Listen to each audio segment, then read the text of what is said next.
우선 차이가 많이 났죠. 뭐 지지율에서 상당히 많이 났고 그렇다고 해서 OBS 이번에 여론조사만 특별히 뭐 이재명 후보가 상대적으로 많이 낮다 그런 건 아니었던 것 같아요. 그런데 저는 좀 그 내부를 좀 정확히 좀 봐야 되겠다라는 생각은 했습니다. 왜냐하면은 지금 최근까지 경선을 했고 아무래도 전화를 받는 분들이 많으실 겁니다.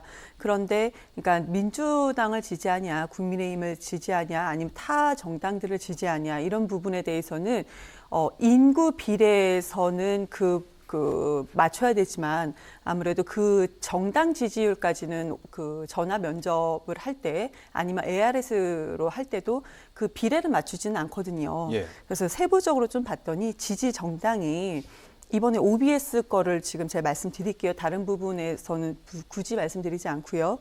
지지 정당이 그러니까 민주당을 지지한다는 분들이 282, 또 국민의힘은 364, 벌써 100 이상 차이가 100 정도 차이가 나죠.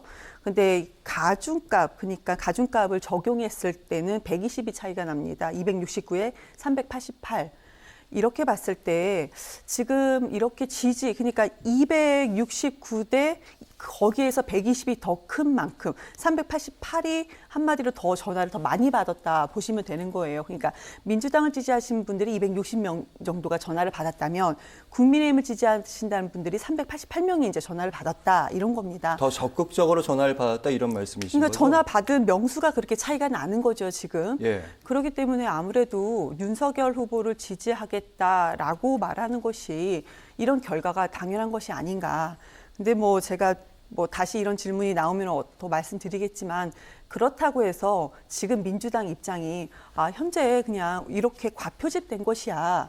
이렇게만 생각하고 있지 않다. 그러면 우리 민주당이 더 지지율이 예전에 더 높았거든요. 이재명 후보가 윤석열 후보와 비교했을 때 그때는 물론 후보가 좀 많았지만요. 근데 지금 이러한 현상에 대해서는 우리가 어떤 부분을 잘못 설명을 드리고 설득하는 부분이 뭔가 부족했는지 지금 고민을 하고 있는 상황이다라고 말씀드리겠습니다. 네, 여론조사 결과에 대해서 여론 전문가들 일단 컨벤션 효과는 확실히 있다 이런 진단을 내리고 있는데요. 일단 보수층이 활성화된 부분 분명히 있다 이런 말씀도 해주셨는데 전문가들은 이게 어느 정도 갈 것이냐 이 부분에 대해서는 좀 의견이 엇갈리더라고요. 근데 이 여론조사라고 하는 것이 이제 하나하나 이제 들여다보고 예를 들면 이 표본이라든지 뭐 모집단이라든지 이런 걸 이제 다 분석하는 게 뭐 좋은 분석이긴 하지만은 결국 여론조사를 우리가 하는 이유는 그 어떤 큰 트렌드를 보고자 함 아니겠습니까? 네, 그 이경 대변인 말씀하신 대로 사실 큰 트렌드 자체는 이재명 후보와 윤석열 후보 간의 지지율 격차가 오차 범위로 바깥으로 벗어났다라는 것은 사실 대부분 다 같은 트렌드인 것 같아요. 예. 말씀하신 대로 컨벤션 효과가 크겠죠. 이 경선이 특히 이제 국민의힘 경선이 홍준표 후보와 윤석열 후보 간의 경쟁이 굉장히 뜨거우면서 국민들이 정치권에 관심을 갖는 내용들 중에 상당 부분이 사실 국민의힘 경선에 쏠려 있었기 때문에 컨벤션 효과를 톡톡히 누렸다. 반면에 이재명 후보 같은 경우에 처음에 컨벤션 효과를 많이 못 누리지 않았습니까? 당시 경선 결과가 너무 말하자면 이재명 후보가 당연시 됐었고 마침 또 후보가 된 때에 대장동 의혹이 같이 이렇게 어우러지면서 컨벤션 효과를 많이 못 누렸는데 그에 반해서 이제 윤석열 후보는 확실한 컨벤션 효과를 누렸다라고 볼 수가 있고 이 지지율 안에서 우리가 읽어야 될 것은 무엇이냐면 실제로 이제 부동층이 많이 그 윤석열 후보를 지지했다라는 점이거든요. 그런 면에 있어서 이것이 단순히 컨벤션 효과라고만 보기에는 조금 어려울 것 같습니다. 그리고 그 와중에도 이재명 후보에게는 어떤 호재라기보다는 악재에 가까운 이슈들이 몇 개가 더 터졌기 때문에 사실 이 부동층들이 국민의힘 후보를 지지하게 되는데 상당 부분 기여를 한 것이 아닌가 생각이 되고요. 물론 지지율이라고 하는 것은 언제든 뒤집어질 수 있습니다. 그리고 지난 우리가 윤석열 후보의 말실수가 이어졌을 때 여론조사를 돌리다 보면 바로 떨어지는 양상들을 보여주거든요. 홍준표 예. 후보보다 떨어지고 이재명 후보보다 떨어지고 그런 양상들이 보였기 때문에 이 지지율은 어느 정도까지 참고를 하고 이 추세를 이어나갈 수 있도록 어떤 식으로 국민들께 계속 좋은 비전을 보여줘야 되는지를 고민해야 되는 좀 그런 때라고 생각합니다. 네. 지금 말씀 주셨던 부분에서 제가 컨벤션 효과라는 부분에는 제가 어느 정도 동의를 하게 될 수밖에 없는 것 같아요. 왜 그러냐면 이 컨벤션 효과라는 게 얼마만큼 후보한테, 그러니까 아까 보면은 제가 그러니까 전화를 많이 받았던 분들을 말씀드렸잖아요. 그만큼 관심도거든요. 관심도가 높았기 때문에 컨벤션 효과를 볼 수가 있었다. 그러니까 전화를 단순히 많이 받았고 지지를 많이 했다라는 것을 단순히 놓고 볼 수는 없을 것 같아요. 왜 그러냐면 트렌드에는 제가 동의를 할 수 없어요. 왜냐하면 그만큼 관심도가 많아서 전화를 많이 받았기 때문에. 그런데 만약에 이것이 계속 지속된다면, 그러니까 투표에 참여하는 그 순간까지도 지속이 된다면, 그때는 지금 이 여론조사가 단순히 전화를 많이 받았다라고 말씀드릴 수 있는 거는 아니거든요. 그래서 그렇게 참여도, 그리고 부동층을 말씀해 주셨는데, 이 부동층의 참여도를 높였다는 거잖아요.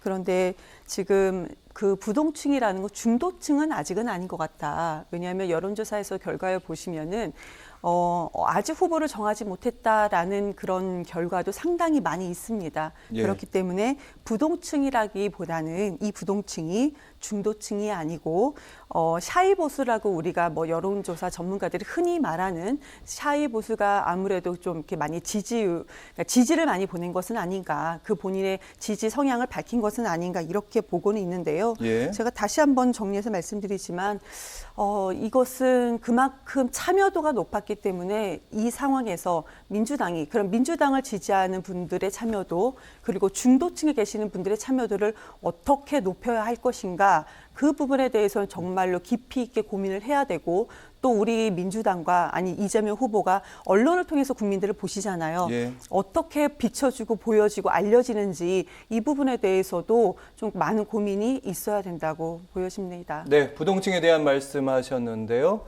자, OBS 여론조사 계속해서 저희가 살펴보고 있습니다. 주목해야 될 지표 하나 더 보도록 하겠습니다.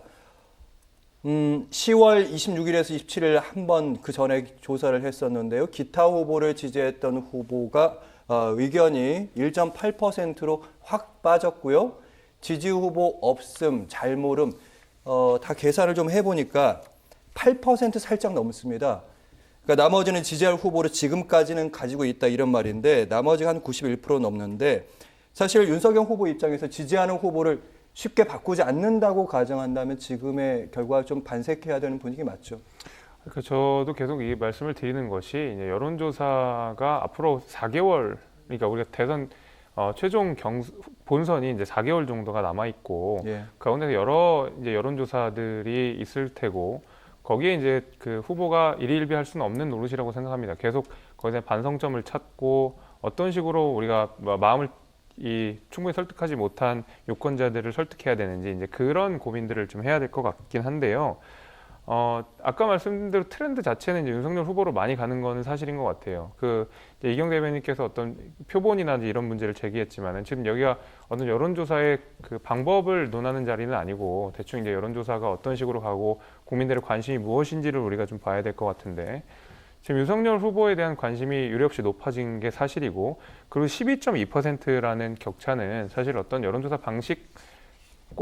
방식에 따라서 뭐 좀 달라지기에는 굉장히 큰 격차입니다. 저희 조사는 많이 차이가 났습니다. 예, 12.2%고 다른 조사들도 보면 오차 범위를 훨씬 넘어가거든요. 예. 결국 그 트렌드를 부정하시기는 어려울 것 같아요. 그거는 말 그대로 글쎄요, 좀 어떻게 표현할지 모르겠지만은 좀 현실을 외면하는 것일 수도 있다라고 생각이 됩니다. 현실 외면이라고 말씀 주셔가지고 뭐 그렇게 보신다면은 어쩔 수 없죠. 근데 현실을 외면하는 것은 아니고요. 정확하게 현실을 지금 파악하고 있다. 좀 더 구체적으로 파악해야 되는, 그거는 뭐 이재명 후보만 그래야 되는 건 아닌 것 같아요. 모든 후보들이, 그리고 또 양당만 있는 것도 아니거든요. 많은 후보들이 이 부분에 대해서 트렌드다라고 간다면은 이것은 오히려 그 후보한테 나중에 악재로 남을 수 있다라는 생각이 드는 것이고, 우리가 그러지 않기 위해서 저희도 이제 구체적으로 좀 봐야 된다라는 점을 말씀드리겠습니다. 그리고 네. 지금 제가 구체적으로 다른 그 숫자는 말씀드리지 않겠습니다. 다른 여론조사에서 보면요, 10대부터 50대 까지 당선 가능률이 50대까지입니다. 10대, 20대, 30대, 40대, 50대 전부 다 이재명 후보가 높게 나왔습니다. 그리고 60대 이상에서만 윤석열 후보가 당선될 가능성이 있다라고 나왔는데요. 근데 이 여론조사는 이만큼 그러니까 그 연령별 지지도는 이렇게 나눠졌는데 그런데 60대 이상에서 차이가 좀 많이 났고요. 그렇기 때문에 여기에서조차도 이재명 후보가 여기는 약간 좀 오차 범위 내에서 좀 진 그런 결과도 있기 때문에요. 지금은 저희는 이재명 후보는 트렌드를 만들려고 하지는 않습니다.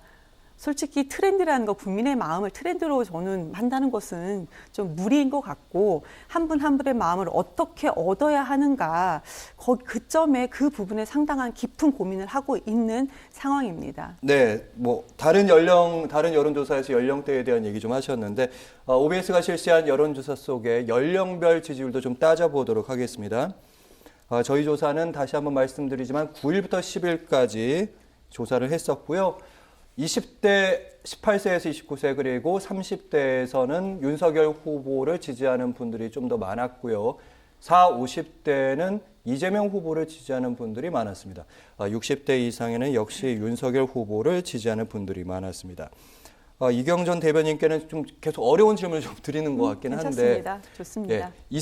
저희 OBS 관련된 조사에서는 20, 30대에서도 윤석열 후보에게 뒤지는 결과가 나왔단 말이죠. 반대로 또 30, 40대에서는 또 앞서가는 결과도 있습니다. 어떻게 받아들입니까? 우선은 지금 언론을 통해서 보여지는 주제들이 이재명 후보에게 그렇게 유리한 주제들은 아닌 것 같습니다. 그리고 우리 윤석열 후보가 많은 실수를 하셨죠. 그럼에도 불구하고 이런 결과를 나왔는데 항상 민주당 쪽에서도 저희가 내부 회의를 할 때 하는 얘기가 이렇게 많은 실언과 망언을 했음에도 불구하고 지지율이 나온 것은 윤석열 후보에 대해서 우리가 웃으면서 그냥 넘어가면 절대 안 된다. 왜냐하면은 그럼에도 불구하고 이 후보를 지지하는 분들, 이런 국민들을 우리는 봐야 된다. 그런 얘기를 좀 많이 했었거든요. 그런데 우선은 마지막에는 국민들이 그런 생각을 할 것 같습니다. 결국에는 나의 미래에 대해서는 비전을 누가 제시할 것인가, 나의 삶, 나의 미래의 삶, 그리고 우리 아이들이 커가는 앞으로 대통령이 되면 5년은 가는데 5년 이후의 삶, 그럼 초등학생 아이는 중학생이 되고 대학생이 되는 거거든요, 솔직히. 그런 삶을 어떻게 누가 책임지는 것이 더 옳은 것인가. 근데 그런 결정을 하기 위해서는 양쪽 후보 전부 다 국회 경험이 없습니다. 그러면 과거를 좀 봐야 되는데 지금 우선 첫 번째 국회에 대한 우리 정치권에 대한 부정적인 이미지가 국민들께서 있기 때문에 양쪽 후보를 지지하는 것 같은데 그러면은 그 과거를 봐야 되겠죠. 경험이 없는 그 후보의 과거. 한 후보는 지금 본인이 대통령이 되시면 윤석열 후보는 누구를 감옥에 보내겠다. 근데 대통령이 검찰 수사에 개입을 하면 안 되는 거죠. 근데 그렇게 개입을 하겠다라는 식으로 말을 했음에도 불구하고 지지율이 현재는 높습니다. 30대든 40대든. 그런데요. 나중에는 이런 것들도 결국에는 20대부터 30대, 50대 모르겠습니다. 60대 이상도 청년이라고 불러야 된다고 그래요. 근데 60대 이상 청년들이 어떻게 마음을 변하실지는 모르겠지만 최소한 50대까지는 아무래도 미래 비전을 제시하는 후보를 선택하지 않을까. 지금하고 다른 결과가 분명히 있을 거라고 생각은 합니다. 네, 반론은 이제 김재섭 위원장께서 하시겠지만 반론 더하기 2030에서 사실은 이준석 당대표나 홍준표 후보에 비해서 윤석열 후보가 안 나오고 있는 건 사실이거든요. 그렇죠. 이 부분은 어떻게 타개해 나갈 생각입니까? 일단은 2030의 지지를 유례없이 국민의힘이 많이 받았습니다. 그러니까 저희가 이제 4.7 재보궐선거 때도 청년층의 참여도를 굉장히 많이 늘리면서 또 국민의힘이 2030에게 열린 정당이다라는 인상을 줬던 것 같고 그 가운데서 온라인으로서 활동을 많이 하는 20대의 어떤 젊은 유권자들이 국민의힘과 이준석이라는 사람을 통해서 많이들 이제 참여를 하게 되는 계기들 그리고 그동안 이게 조국 사태로 인해 실망했던 20대, 30대 분들이 사실 국민의힘이라는 이제 정당을 말하자면은 이제 좀 지지 내지는 좀 이렇게 유보하는 형태로 지지를 좀 하셨던 것 같은데 그러다 보니까 국민의힘 후보에 대한 관심이 좀 더 높았던 것 같아요. 그러다 보니까 이제 홍준표 후보라는 이준석 대표와 정치적 색깔이 굉장히 모양이 비슷한 사람을 좀 지지를 했었기 때문에 그 색깔이 좀 다른 윤석열 후보에 대한 지지는 충분히 못하지 않았나라는 생각이 들고요. 최근에 2030 탈당 그 이슈들이 있었습니다. 거기에 대해서 저는 이준석 태도에 조금 더 손을 들어주고 싶은 것이 2030을 우리가 정말 힘들게 국민의힘을 지지하는 그런 그룹으로서 우리가 소통을 하고 있는데 이들의 이탈을 단순히 뭐 수가 적다라는 방식으로 우리가 안일하게 대응을 하게 되면 그마저도 우리가 2030의 지지를 받던 그 신뢰들을 해칠 수 있기 때문에 저희는 굉장히 조심해서 이 사태를 바라봐야 된다고 생각을 하고 예. 이준석 대표가 2030의 마음을 헤아리고 그 2030이 가장 뭔가 마음 아리를 했었던 그 젠더 이슈를 정치권의 전면으로 가져왔던 이준석 대표의 용기 같은 것들도 사실 대선 후보가 적극적으로 차용할 필요가 있다. 저는 그 생각이 좀 들고요. 반박을 좀 하다 그러면 이제 말씀하신 대로 과거를 봐야 되는 것이 예를 들면 이제 이재명 후보와 윤석열 후보 어떤 과거를 봐야 되는지 제가 잘 모르겠습니다. 뭐 행정가로서 뭐 잘하신 부분이 있고요. 윤석열 후보도 검찰총장으로서 분명히 그 안에서 잘해온 분이 있습니다. 권력과의 싸우고. 그래서 어디 하나를 딱 중심으로 놓긴 보기 어려운데 제가 좀 거칠게 얘기를 한번 해보겠습니다. 사실 이건 아까 뭐 무슨 수사가 들어가고 이런 얘기를 했는데 윤석열 후보는 전과 없이 깨끗한 사람입니다. 적어도 그 부분에 있어서는.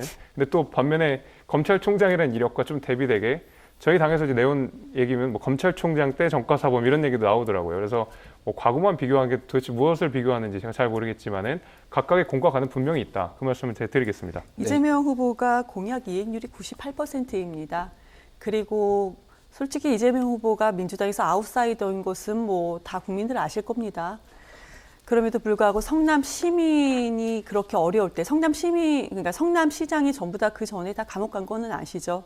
그런 상황에서 성남시장이 됐습니다. 2010년도에 예상하지도 못하게. 근데 성남시장들, 그러니까 그때 당시에 민주당에서 성남시장이 나온다는 걸 생각도 못하는 그런 분위기에서 거기서 재선을 하고 또 그렇게 시장을 만들어주신 분들과 경기도민이 다시 경기도지사를 만들고 근데 이렇게 만든다는 것은 이재명 한 사람, 그러니까 민주당이 아니고 이재명 한 사람이 얼마나 공약을 잘 이행했냐, 내 삶이, 내가 살고 있는 도민과 시민이 내 삶이 얼마나 많이 바뀌었냐, 그것으로 증명을 할 수 있다라는 것이고요. 그리고 전가 얘기하셨는데요. 지금 이재명 후보한테 특검하자. 근데 이재명 후보가 특검 못 받을 거 없다고 했습니다. 그런데 지금 수사 중인 게 윤석열 후보 처와 왜 본부장이라고 하죠. 본인, 장모, 배우자 뭐 이렇게 10건입니다. 지금 수사 중인 게 10건이에요. 그럼 이재명 후보에 대한 수사는 지금 있습니까? 0건입니다. 지금 그런 상황을 좀 아셔야 될 것 같아요. 네. 자, 2030 표심에 대한 얘기하다가 잠깐 저희가 논쟁이 이어졌는데요.